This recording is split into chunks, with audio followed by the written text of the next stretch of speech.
जय हिंद दोस्तों। आइए आज हम लोग पढ़ते हैं गंगा नदी तंत्र और समझते हैं कि गंगा नदी भारत के किन किन राज्यों से होकर गुजरती है। तो चलिए देखते हैं।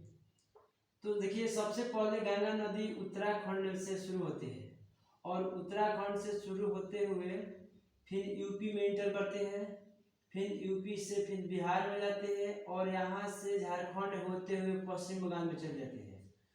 क्योंकि पश्चिम बंगाल में गंगा नदी दो भागों में बढ़ जाती है, एक चलती है बांग्लादेश और दूसरा बंगाल में ही दक्षिण की तरफ चल जाती है। बांग्लादेश में इस नदी का नाम पड़ जाता है पद्मा, और जब यही नदी पश्चिम बंगाल के दक्षिण में जाती है तो इसको कहा जाता है हुगली नदी। तो दोस्तों, गंगा नदी को समझ गए कि भारत के किन के राज्यों से होकर गुजरती है। एक तो हुआ आपका उत्तराखंड, फिर उत्तर प्रदेश, तब बिहार में जाएगी, तब इसके बाद झारखंड में थोड़ा सा जाती है। जब पश्चिम बंगाल में जाती है तो इसका दो धारा फूट जाता है, एक दक्षिण की तरफ जाता है और उसका नाम हो जाता है हुगली, और जो बांग्लादेश में जाती है नदी यह इसका नाम हो जाता है पद्मा।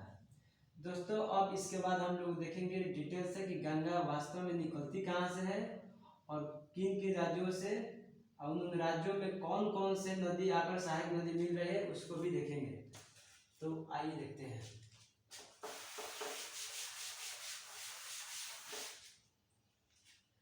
चलिए दोस्तों, आइए देखिए।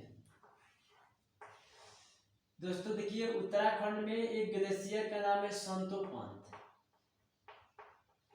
संतोपंत ग्लेशियर, और दूसरा ग्लेशियर का नाम है गंगोत्री।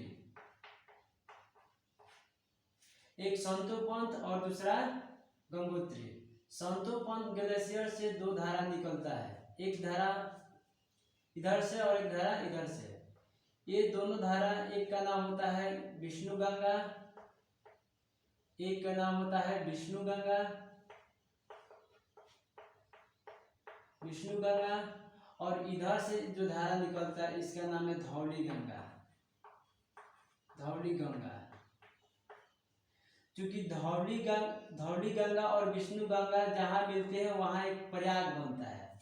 दोस्तों, प्रयाग उसे कहते हैं जब दो नदियाँ जिस बिंदु पर आकर मिलते हैं उस बिंदु का नाम हो जाता है प्रयाग। इसलिए यहाँ एक प्रयाग बनेगा जिसका नाम पड़ेगा आपका विष्णु प्रयाग। दोस्तों, इसके बाद यह नदी इस बिंदु से आगे की तरफ बढ़ेगी और यहाँ से विष्णु प्रयाग से जब आगे की तरफ बढ़ेगी इसी का नाम होता है आपका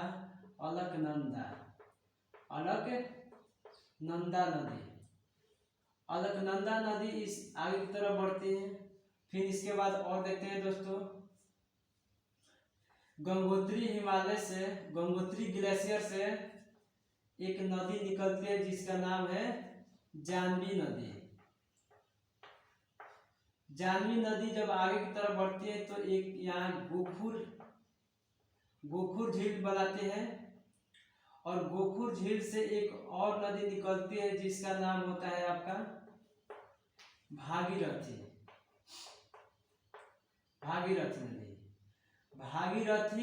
और अलकनंदा जहाँ मिलते हैं इसका नाम होता है देवप्रयाग। क्योंकि आप लोग को बताया अभी कि प्रयाग किसे कहते हैं, दो नदी जहाँ मिलेगी उसका नाम हो जाएगा देवप्रयाग। भागीरथी देवप्रयाग में जाने से पहले इसमें एक और नदी मिलती है, उसका नाम है भिलंगना, और यहाँ एक देश का सबसे ऊंचा बांध टिहरी बांध बनता है, टिहरी बांध। दोस्तों, जब अलकनंदा नदी विष्णु प्रयाग से आगे की तरफ बढ़ती है तो इसमें से एक और नदी मिलती है जिसे हम पिंडार कहते हैं, और पिंडार नदी जहाँ आकर मिलती है वहाँ आपका बनेगा एक और प्रयाग। फिर इसके बाद इधर से एक और नदी आती है और वहां भी एक प्रयाग बनेगा। इस नदी का नाम है आपका मंदाकिनी नदी। ठीक, मंदाकिनी नदी यहाँ पर बनते, इसको कहते हैं रुद्र प्रयाग। और पिंडार नदी अलकनंदा में जहाँ मिली है उसे हम क्या कहते हैं, कर्ण प्रयाग। क्योंकि उत्तराखंड में पंच प्रयाग पड़ना है, इससे पहले एक और नदी मिलती है जिसका नाम है नंदाकिनी नदी, वहां बनता है नंद प्रयाग। फिर यह नदी चूंकि आगे की तरफ बढ़ती है दोस्तों, इसके बाद ये नदी थोड़ा सा समतल बढ़ने लगती है और आगे की तरफ जब बढ़ेगी तो इसी के बाद इसका नाम होता है गंगा, अर्थात देव प्रयाग से इस नदी का नाम क्या होता है गंगा, और ये गंगा आगे की तरफ नाम होते जाएगा। फिर इसके बाद आगे बढ़ेगी तो यहाँ तक आपका उत्तराखंड का कहानी समाप्त, अर्थात हम पंच प्रयाग उत्तराखंड में ही पढ़ेंगे। फिर जब नदी आगे की तरफ बढ़ती है तो उत्तर प्रदेश में जाएगी, तो इसमें भी कुछ नदी आकर मिलेगी उत्तर प्रदेश में। फिर इसके बाद बिहार में जाएगी, फिर झारखंड में, और इसके बाद झारखंड से होती है पश्चिम बंगाल, और पश्चिम बंगाल से बांग्लादेश में जाकर चल जाएगी और बंगाल की खाड़ी में चल जाएगी। तो दोस्तों ये वीडियो लंबा हो जाएगा, इसका अगला पार्ट हम अगले वीडियो में लाएंगे। तो तब तक से आप मुझे जानने के लिए आज्ञा दीजिए। धन्यवाद।